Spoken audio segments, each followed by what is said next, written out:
3, 2, 1.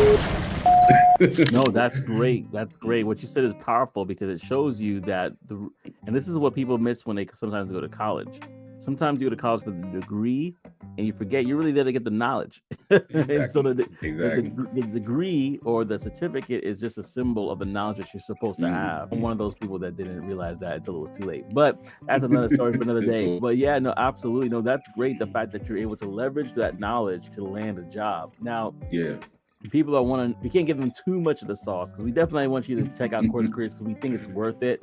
Not only is it $500 or $450 with my promo code Joseph50, but it's literally, it guides you in such a nice way so that if you're coming out of nowhere with no tech sales experience or even sales experience for that matter of that, you have a pathway to follow. You have a blueprint to follow. But I want to talk about something actually that I think we could really, because I'm going to pivot for a second. I've seen some people get discouraged, right? Because they're like, you know what? This course is too hard. This, whatever, I don't see the value in Course Careers. I've seen a couple of those. And I don't want to ignore people like that. What would you, in fact, I've actually reached out to them personally. I've actually messaged them and say, hey, if you have any questions, I'm here. What's going on? How can I help you? Because sometimes people just need help. They need just some guidance. They may be missing one or two things. And they're like, oh, that makes sense now. Can you talk to somebody who might be struggling right now, whether it's Course Careers or just in life with something that they're facing? I would say this. I would say, and I want to address this how I would address it if it was just somebody was talking to me, is that your why is not strong enough. Say that again. And let me take it from this angle, because like I said, I'm from a different, I ain't do the college or corporate thing until I became a BDR SDR. This is my first corporate setting. So all my knowledge and understanding come from out there. Your why is not strong enough, because if you think a course is making you got you in this feeling with, oh my God, I don't think I can make it, then that means that you don't really have a reason for why it is that you're getting up every single day. And when your why is not strong enough, little things like this come across your life and then you quit early. So I would say, before you do anything drastic, number one, if you're getting discouraged, that means that you're doing it for the wrong reasons. That means that you probably are joining because of hype. You're joining because of somebody else's success. And what starts to happen is that is not the fuel that's going to keep you going when things do actually get hard. Because here's the truth of the matter, family. The first level is just paying for the course, right? It's a level that doesn't require. The second level after that is actually going to apply the information that you learn. The third level is now you actually have to perform in this role. And I think a lot of people get that messed up. Once you get hired, you actually now have to go do the job. So I would say, as far as discouragement, make sure you have set a goal, right? So when we're talking about goals, and I'm gonna teach on this with my SDR team, is you need A-type goals, B-type goals, and C-type goals, right? A-type goal is a goal that you know in your heart of heart that you can hit. If I said, listen, let's just use basketball as an analogy, right? If I said, listen, just shoot 10 shots, right, and you can go home. All you need to do is just make 10 baskets in your heart of hearts that you can do that. So that's a goal. That's an A-type goal, right? A B-type goal is something that may take a month or two. You're like, I can get it done, but it's going to take at least, or I would say 90 days. It's going to take a little bit of challenge, but I know I can get it done. A C-type goal is a goal that you know in your heart of hearts, you can't do this by yourself. You're going to need more than you, which means you're going to need seminars. You're going to need partnerships. You're going to have to pay for some people for mentorship. That goal is so far-fetched that you're just like, man, I don't know how it's going to happen, but I know I need to do this in my life. So you have to look at this as your B-type goal. This is going to be the goal that gets you to the C-type. This is a stepping stone. A lot of people think getting into tech and breaking in, this is the end all be all. This is not the end all be all, right? That is a poverty mentality. So your goal, you have to have goals. This should only be your stepping stone to get you to the next investment or get you to the next freedom goal. And that's how you have to look at it. You got to be strong enough to be like, man, listen, where I'm at in my life right now, because think about it, you joined because you weren't happy with the current situation. That's right. So you're going to quit because you get a little discouragement. That means that you were never serious. You know what I'm saying? Absolutely. Absolutely. Yeah, man. So that's what I'll say on that. Ooh, that's good. That's good. I'm so glad I asked you that question, because I think that's exactly why it is. I think, and I started asking myself this reason why, because why I got into tech, and I think Cyrus Harbin actually talked about this before, where he got into tech. He had a strong why. First of all, like you said, he got into tech, and he was able to scale because his goals were not, oh, let me become a sales engineer. His goal, he had different goals, higher goals that were further along. Yeah. And so there's people that were frustrated with him that have been in tech for years saying, oh, that's not real. How do you make that money? I've been in tech, but he's he had his why was here. So oftentimes, and I'm going to talk to the people that are watching right now, you got to ask yourself the why behind the why. So do this exercise, because I was thinking about doing this for myself, and I found a lot of things about myself and what my mentality was. Say, okay, I want to get into tech sales, or I want to get into the tech industry. Why? Because I want to make more money. Why? Because I want to pay my bills, right? Why? Because I don't want to get kicked out of my house. Why? When you keep asking yourself these questions, why, yourself, looking in the man or the woman in the mirror, asking him why, asking her why, then you're going to find yourself in a position, in a place where you're like, man, either you're going to realize that, yeah, my goals are here, but I kind of dim that light, or you'd be like, you know what? I really don't have a plan for my life or where I want to go. Like you said, Jay, it's a stepping stone. Yeah. It's a stepping stone to other things. Like for me personally, tech has been a stepping stone into content creation. I wasn't doing this before content creation. I had a music channel where I posted some videos here and there whenever I was done with them. But I wasn't doing content to this level consistently, doing interviews, talking about this, but tech afforded me this opportunity to do this in a way that I'm eternally grateful. But you don't know that until you take that step. Until you say, okay, now that I'm here, I have a different vantage point, and you're gonna get higher, and you're gonna have a different vantage point. And so that from there, you have to set your sights on a goal that is almost bigger than you. I have goals that I'm like, I don't know how this is gonna happen, but it's gonna happen. But I'm gonna push towards it now. Absolutely. Because I'm exposed. And so that's so good what you said. Yeah, this is good. Y'all need to take some notes. Y'all need to go back. That last section that we just had just now, some people need to go back there and let that sink in. So I want to go back to something I want to talk to you about, which is how you landed that job. I had to pivot for a second, and I'm glad I did. But how was the specific process of you landing this job? I'm assuming you did the sales cadence. I'm assuming you did all these different things they teach us in course careers. Am I correct? Yes, sir. So for me, this is one of my greatest subjects to talk about with people. I get hit with the question, because that's the big question for people that are aspiring. So I would first start off saying this, because I'm speaking to my trying to break into tech people. Take off the aspiring off of your LinkedIn. Please do it. Take all the I'm seeking opportunities. Take all the SDR, sales engineer, account executive. You're just confused. Yes. Take all that stuff off, right? Yes. If you was to look at, let me play it back. When I finished course careers, and not even when I finished, so midway through my course careers journey, I created my LinkedIn, right? And I told myself, I said, I'm going to post every single day. I'm never going to miss a day. And I said, I don't care how many likes, I don't care how many comments, I don't care how many people see it. My job is just to post every single day. Okay? And I'm about to give y'all some gems, right? But you have to be consistent with it. Yeah. So 1 to 2 times a day I posted. And the post that I did was relevant to who I am, the mindset that I have. But also it's to pique the interest of leaders. Who are the leaders? VP of sales, recruiting managers, account executives. These are the people that I need to pique. I don't care about the people at the bottom. I need to get into the door up here. So all of my content was relevant towards leadership talk, right? So 1 to 2 times a day I posted. Now here's where it gets to the next level. I made sure I engaged on 3 to 5 people's posts every single day. What does that actually look like?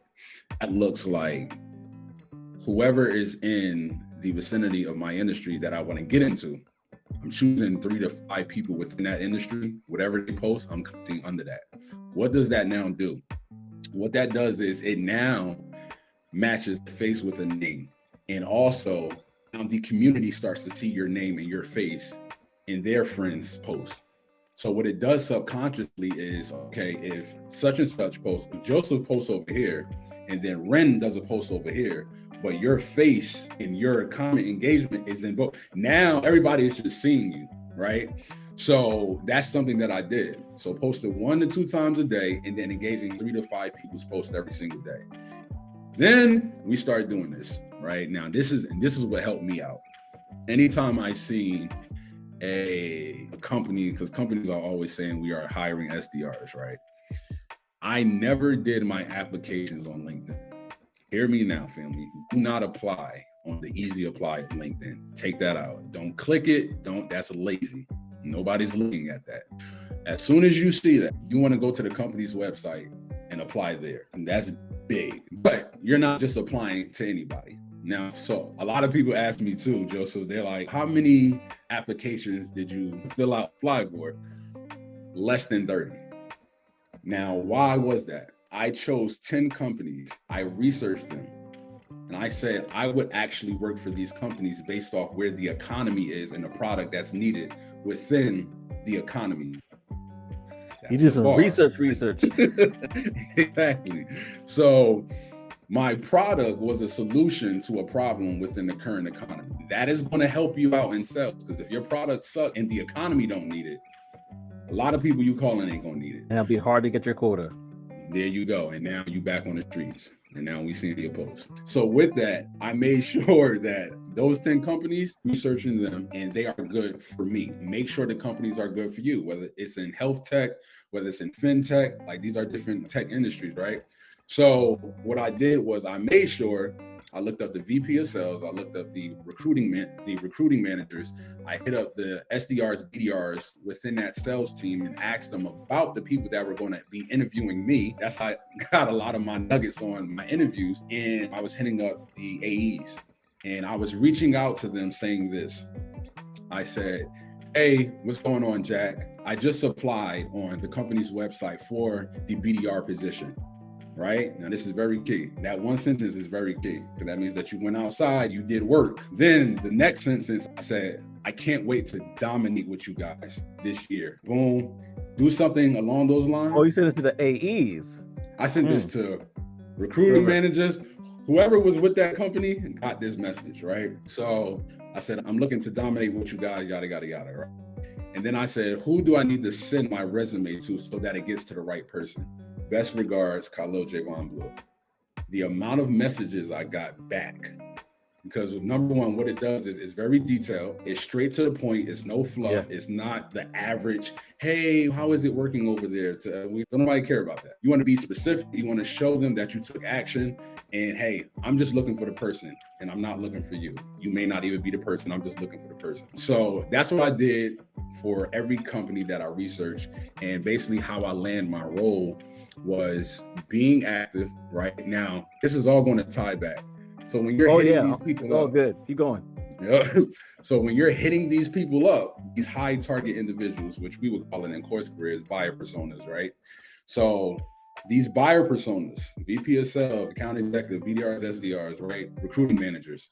The first thing they're going to do is go look at your profile. This is very key.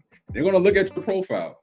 Every time they looked at my profile, my impressions was up, my post was up, my engagement was up. All they seen was this dude is not scared of community. He's not scared of talking. He's not scared of going out there. He's not scared of doing research. He's not scared to do the job. So you know what? Let me actually reply back to him. So if you're the individual that's applying and reaching out to these people, but then they go to your post and you haven't posted since 5 weeks ago, it's not looking good for you as a person that's supposed to be outspoken. You get what I'm saying? Yeah. So that's what really landed me my position. I was actually, and write this down for the people that's new, I was doing the job to get the job. I was doing my ICP. What is my ICP? Those were the 10 companies that I was researching. Are they hybrid or are they fully remote? What's the size? How much money did the investors give them? Because that's going to play a part in how they going to pay you, all that type of stuff. My buyer persona was those people I talked about, VP of sales, AEs, that. And then I dove in really on start doing the work, which is putting people in the cadence. You go through the course, you're going to learn what's that's about. But yeah, and lo and behold, like the rest was, I had a BDR manager went into my comments and said, hey, what about our company? All right. I messaged him. We did a whole talk. The rest was history, man. So wow. I don't know if don't forget me. Literally. So I don't know if you want to talk about interviewing processes, but yeah. Hey, man, this is really good because I think having you break it down like this, I think is the first time I've had somebody break it down in such a way that I think a lot of people can go back, look it over and say, okay, let me take notes out and say, okay, this is how I'm going to approach it. Because some people are approaching things on LinkedIn, but they're missing other pieces. They may send, and I've spoken to people that have emailed the template that we get in Course Careers, but they didn't reply online to the job. Oh God, yeah. And so there's things that people are missing, the gaps that people are missing. And I think that if you just laid it out, like it's a blueprint right now. Like you laid out a blueprint for people to follow that if they put what you said in action, they're going to receive results. They're going to receive results. And so I think that people need to listen to that. Definitely go back. I check this out because it's so good. Now I have a question that when you're talking, you think of something because of just the way you approach it. I wanted to ask you, and because I never asked this question for anybody that is that was like in Course Careers trying to become an SDR, was there any negotiation involved in your offer? You don't have to say the amount if you don't feel comfortable, things of that nature, but if there's any other negotiation involved, and if there was, how was that process?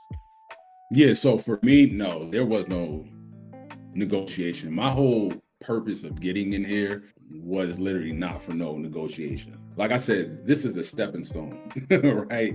So I have the mind of a trader / investor, right? So the money, like this money is literally for shout out to my wife because we about to have another baby. Shout out to that. I'm about to be another girl dad. So yeah, man, it's crazy. So with me, my mind is okay. Now we need another stream. What's the other stream that we're going to need? So I wasn't so gun-ho on the whole base pay, right? Like my base pay is literally $50K with the 30,000 basically like a variable. So OTE hitting that, it comes out to 80, and then you get into acceleration stuff, right?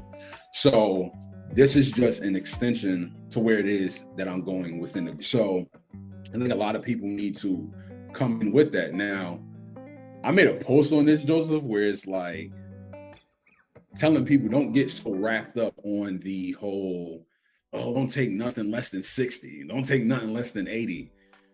You have to do what's good for your household. Not listen to nobody else. Right. If you was used to making 30K a year, working at whatever, 55K, 65K is great for you, because what it's going to do is the base pay for this is going to give you that cushion that you need, but the real money comes in with the OTE. That's you actually doing the job. You know what I'm saying? So never did the negotiation thing at all.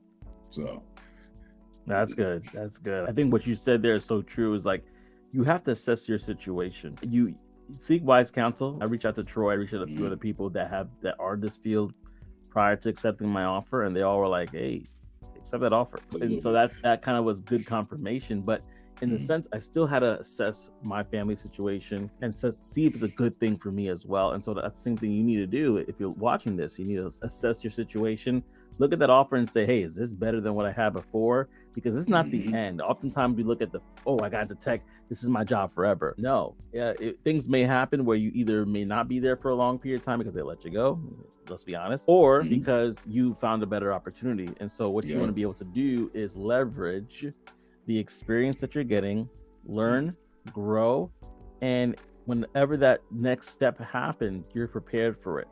But don't be like, oh, I gotta get my dream job right now. Not gonna happen. And if it does happen, you may sabotage it. I'm gonna go back to Myron Golden. He has a quote that I love, really good quote. He says, your time will come whether you're prepared or not. If you are prepared, it will reveal you. But if you're unprepared, it will expose you. And so we wanted to get that. We want to go up there and grab that. I want to get up to that spot, but you might, if you go too close to the sun, you might get burnt. So prepare for that moment, rise to the moment, lest you be exposed for not being prepared and ready to take on that opportunity. So that's really good.